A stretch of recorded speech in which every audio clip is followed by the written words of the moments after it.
Hello everyone, this is Vipin Gupta. This video is informative video for the class 10th student for the term 2 CBSE exam. CBSE class 10 mathematics syllabus 2021. This may happen in month of March and April. इस video में आपको क्या मिलेगा? Class 10th की mathematics syllabus मिलेगा, जो कि बहुत ही बारीकी से मैं एक्सप्लेन करूँगा।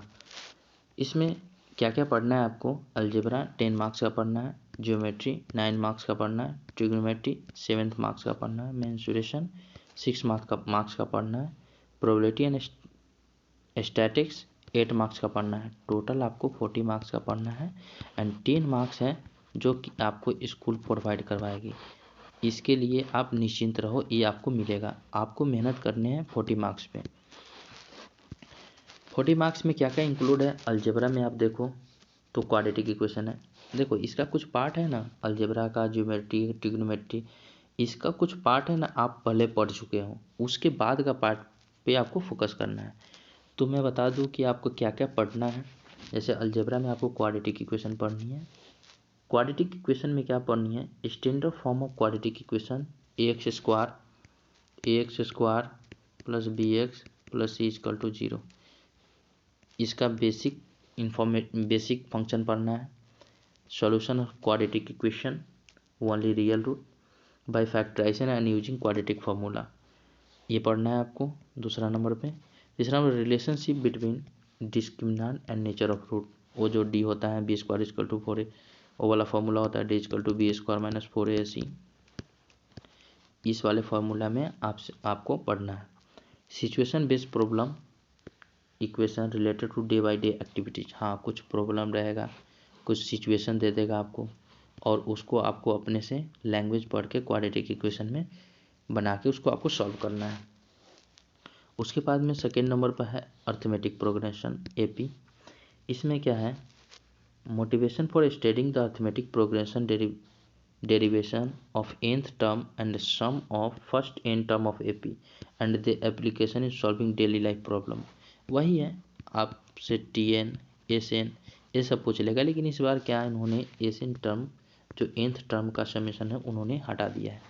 तो आप कुछ normal term S4 S5 means sum specific term का आपका समेशन पूछ लिया जाएगा कि 4th टर्म तक इसका समेशन निकालो, सेकेंड टर्म तक इसका समेशन निकालो, 20 टर्म तक इसका समेशन निकालो, कोई भी एक AP का। उसके बाद में ज्योमेट्री है, उसमें सर्कल है। सर्कल में क्या है? Tangent to a circle at a point of contact. The tangent at any point of circle is perpendicular to the radius through the point of contact. ये मानो तो एक थ्योरम ही है, थ्योरम है, ये आप पढ़ लो, आपका काम चल जाएगा। उसको अंदर the length of tangent drawn from external point to a circle are equal, ये भी एक थ्योरम है। हाँ, बशर्ते थ्योरम पढ़ने के बाद में इसके बेस सम एग्जाम्पल आपको प्रैक्टिस कर लेने होंगे, जिससे आपको ज़्यादा पकड़ आ जाएगा और कोई भी क्वेश्चन आपसे ना छूटे। मेक श्योर कि इसको आप प्रैक्टिस करके ही जाए। और 2 ही थ्योरम है, इसके बेस एग्जाम्पल कर लो, अच्छे से एग्जाम में क्वेश्चन बन जाएंगे।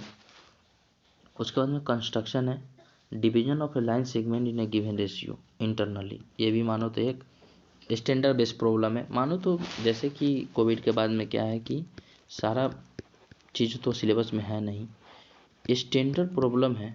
स्टैंडर्ड प्रॉब्लम वही ज़्यादातर पूछे जा रहे हैं। देखो ये स्टैंडर्ड प्रॉब्लम है, tangent to a circle from the point outside, ये भी स्टैंडर्ड है। इस पे अगर 4 से 5 एग्जाम्पल भी कर लेते हो आप, तो आपका कंस्ट्रक्शन कंप्लीट हो जाएगा। तो मेक श्योर कि आप दोनों के बेस पर 4 से 5 एग्जाम्पल करके ही जाए। उसके बाद में सम एप्लीकेशन ऑफ ट्रिग्नोमेट्री। हाँ, ट्रिग्नोमेट्री का कुछ बेसिक फंडामेंटल ट्रिग्नोमेट्री होता है, वो आप पढ़ चुके हो। आपको उसके बाद में हाइट एंड डिस्टेंस पढ़नी है, angle of elevation, angle of depression, simple problem height and distance. Problem should not involve more than 2 right triangle. Angle of elevation depression should, अच्छा इन्होंने स्पेसिफाई कर दिया है कि एंगल जो होगा 30 डिग्री, 45 डिग्री एंड 60 डिग्री के अलावा कोई एंगल दूसरा नहीं होगा। पहले क्या होता था कि कभी 20.5 डिग्री पूछ दिया, उसके बाद में 75 डिग्री पूछ दिया। इन्होंने बोला है कि उसके अलावा कुछ नहीं पूछा जाएगा। उसके बाद में यूनिट एंड मेजरमेंट का देख लो, surface area and volume. Surface area कुछ इन्वॉल्व करा के इन्होंने इन्वॉल्व करा के ही पूछते हैं, जैसे कि क्यूबॉइड का कंबाइंड पूछ लिया, स्फीयर एंड हेमिस्फीयर का कॉम्बिनेशन पूछ लिया, राइट सर्कुलर सिलेंडर एंड कोन का कॉम्बिनेशन पूछ लिया। हाँ, तो इन्होंने मतलब सिंपल एक क्वेश्चन तो क्यूब का वॉल्यूम निकालने के लिए आपको देंगे नहीं, मिक्स प्रॉब्लम ही ज़्यादातर पूछते हैं। Problem involving the converting one type of metallic solid into another type of mix problem. ज़्यादातर मेक श्योर कि आप मिक्स प्रॉब्लम का ज़्यादा प्रैक्टिस करके जाए, क्योंकि इसमें आपको ज़्यादा क्वेश्चन आते हैं मिक्स प्रॉब्लम से। उसके बाद में स्टैटिक्स एंड प्रोबेबिलिटी, वही मीन मीडियन मोड तो होगा ही होगा। Of group data, on group data को हटा दिया है इन्होंने। Mean by direct method and assuming method, दो ही मेथड इसमें पढ़ना है जो आप पढ़ लोगे। इसके लिए मैं रिकमेंड करूँगा कि क्लास 10th की NCERT जो बुक है उसको आप अच्छे से बना लें।